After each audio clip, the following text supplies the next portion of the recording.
पक्ष एकत्र आहेत. तुम्ही खूप आधीपासून म्हणजे सगळे पक्ष एकत्र येण्याच्या त्या सगळ्या प्रोसेसमध्ये तुम्ही होता. म्हणजे तुम्हाला आठवत असेल गुवाहाटी म्हणजे शिंदे आले, अजितदादा आले, तुम्ही स्वतः गुवाहाटीला गेला होता. आज तीनही पक्ष एकत्र आहेत. समन्वय आहे पक्षांमध्ये की थोडा काही संभ्रम थोडासा वाटतो?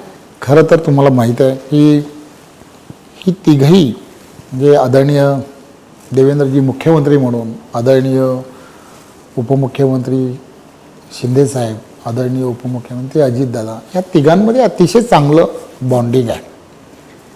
सामान्य जनतेच्या हिताच्या दृष्टिकोनातून निर्णय हे ते अतिशय चांगल्या पद्धतीने घेत आहेत.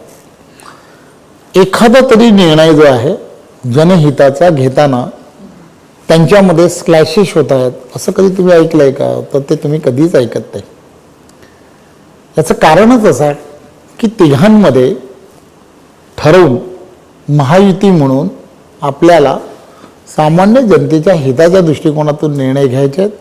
या एका विषयावरती त्यांच्यामध्ये एकमत आहे आणि त्यामुळे त्या दृष्टिकोनातून कितीही कोणी या संदर्भात चर्चा केल्या किंवा कितीही काही सांगितलं तरी मला असं वाटतं की त्यांच्यामध्ये काही असं काही होत नाही, होणार.